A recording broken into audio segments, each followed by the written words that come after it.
Hey guys, Justin Bryan here from selfmadesuccess.com, and you might hear me talk about SEO or search engine optimization in some of my videos and talking about how to get you traffic and things like that with search engine optimization. But if you don't have a full understanding of what that is, you might be kind of lost. So I want to tell you what SEO is, how it works, what you need to focus on, and how to do it. Okay, so first off, SEO is short for search engine optimization. Okay, a search engine obviously would be Google, Bing, Yahoo. Those are the three main ones.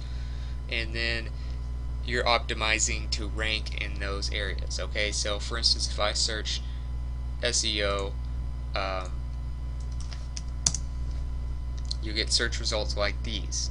And as you can see, ads are up here, and they take up the first few spots of search results, especially if it's a popular term where there's a lot of advertisers. Okay, so SEO has nothing to do with these ads. It's all about the part down here. Okay, these articles have good SEO, that's why they rank. Alright, but these up here are ads that are paid for. So you can pay to get to the top of search results, but it's going to cost you quite a bit.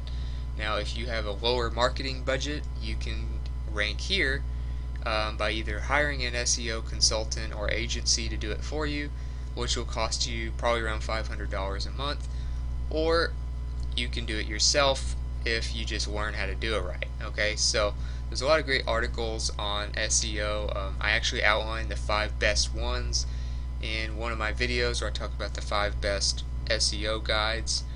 So you might check that out if you want to learn more about SEO.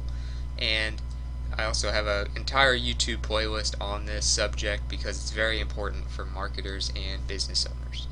But to put it in a nutshell, you want to rank as high as possible on page 1 of search engines like Google, because that's where all the traffic is. Now if you're on page 2 or 3 or 4 or something like that, you might think, oh, I'm getting better, I'm doing pretty good, but nobody goes past page 1. Okay, so it's all about getting on page 1 without having to pay for your spot.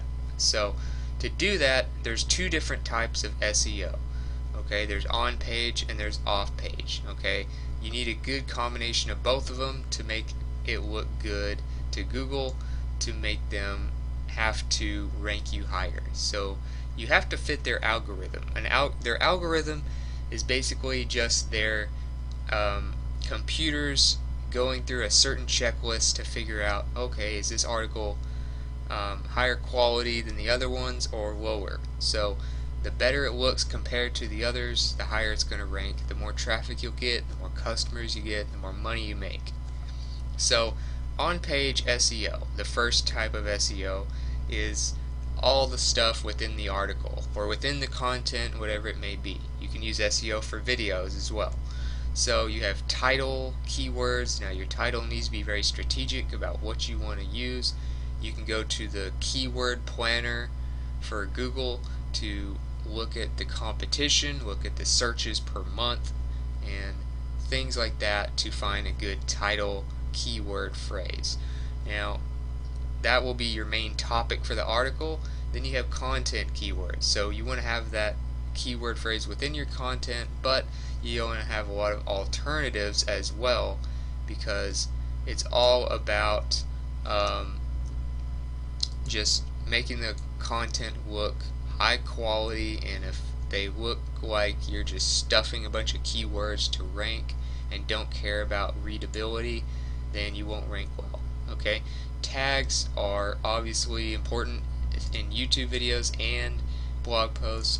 Tags tell Google what other pieces of content this one is similar to. Okay, so we're just making it easier for search engines to figure out what your stuff is about. Okay, categories is another kind of more broad version of tags. So tags are specific. So if you have a category of marketing for your blog or something, and you're doing an article on search engine optimization, you might put it in that category, so it tells Google, okay, this is a type of marketing. And then you might have a tag that says SEO. Okay, so then that gets more specific as a kind of a subcategory almost.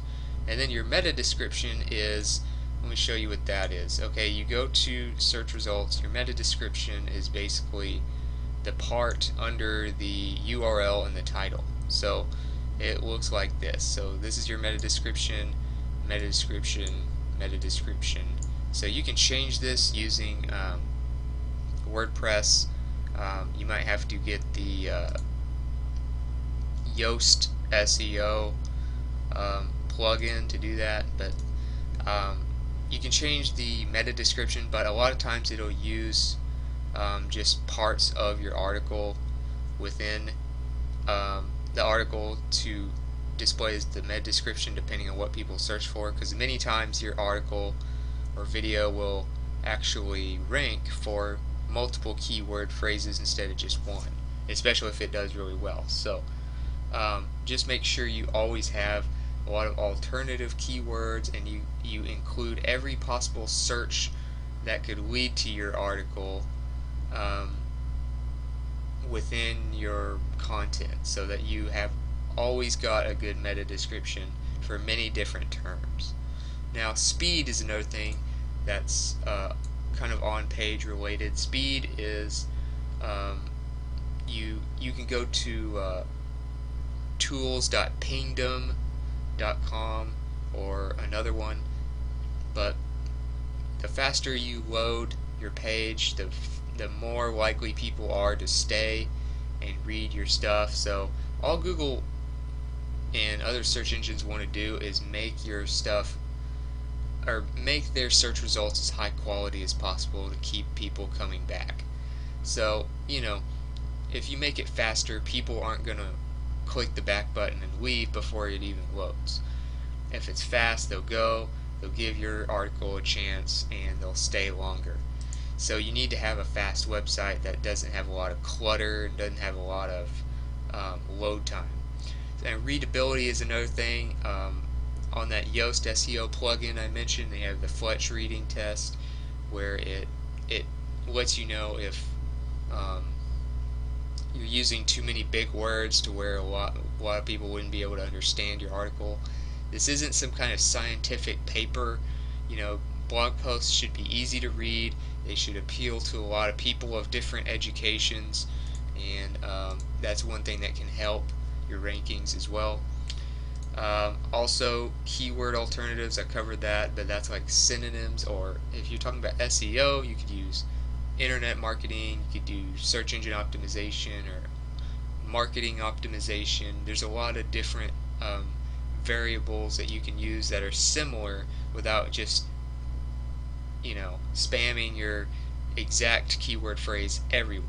Alright, so links are kind of the last thing. You want to link to other articles that you've done that are similar. So if you have other articles about SEO and things like that, you want to link to those throughout your article. So it helps search engines know, okay, this is related to this is related to that, so it must be about this. And then there's off-page SEO. Okay, that's the second type.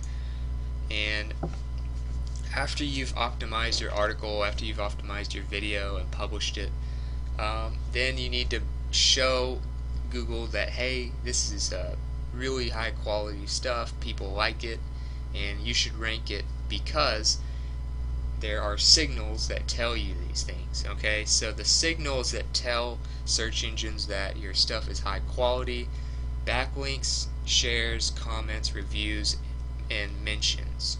So backlinks are when let's say you're reading an article on entrepreneur.com and they link to an article on Forbes. So Forbes is getting a backlink from entrepreneur.com because entrepreneur.com linked directly to the Forbes website. Okay, so the more backlinks you have, the better you'll rank. Social shares. Now, social shares obviously are Twitter retweets, Facebook likes, Facebook shares, Google Plus ones, Google Plus shares, things like that can make your article look more popular, and it helps you get more traffic. So you need to have social share buttons, and you need to get as many social shares as possible without doing anything spammy or doing anything black hat. Comments are obviously when people leave a comment at the bottom. Usually if you have a WordPress blog or something, you automatically have comment sections in your blog. You can also accept Facebook comments or get a separate plugin for this, but the more people that comment, the better your article looks and the more popular it looks, because people usually don't comment on stuff that's not any good. Reviews, if you have a certain markup, which is basically coding on your site that allows people to give it like a 5-star, 4-star, 3-star review for each article, then reviews can help or hurt you depending on how good they are. But it's up to you whether you have reviews. Actually, most blogs don't have them yet, but in the future it could be a big signal.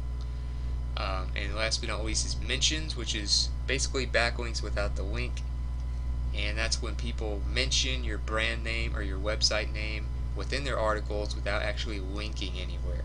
So if you know, you're on my blog and it's called selfmadesuccess.com, if somebody references me or selfmadesuccess.com in their article and doesn't link to me, it can still tell them, hey, why would they mention that blog if it wasn't any good? So then it kind of helps your authority a little bit when you're getting mentioned by other bloggers.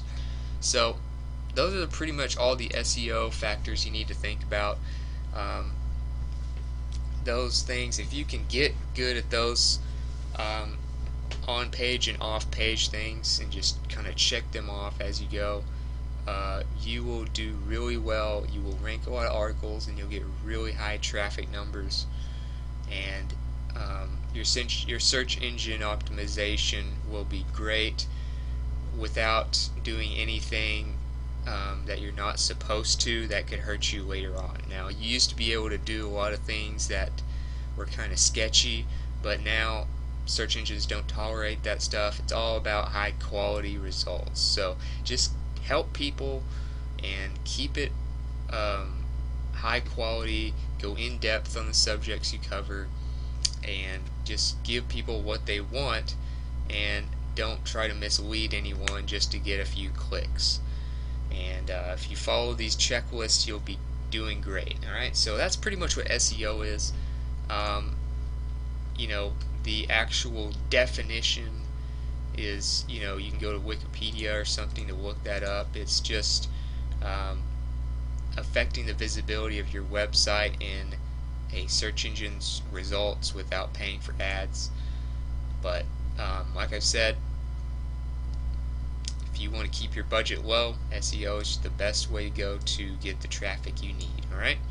So if you got something from this video, if you learned what SEO is, kind of better understand it now, don't forget to like and subscribe so I can help you by creating more videos in the future to help you with SEO, marketing, and becoming a better entrepreneur, a more well-rounded entrepreneur. And don't forget to leave a comment if you want to let me know what you thought about the video, if you want to add to maybe there's something I missed when I was making the checklist for SEO. Just let me know your thoughts in the comments, and you can visit me at selfmadesuccess.com if you want to contact me directly, if you want to get more in-depth resources and tools to use and things like that. Other than that, I hope you enjoyed the video, and I will see you in the next one.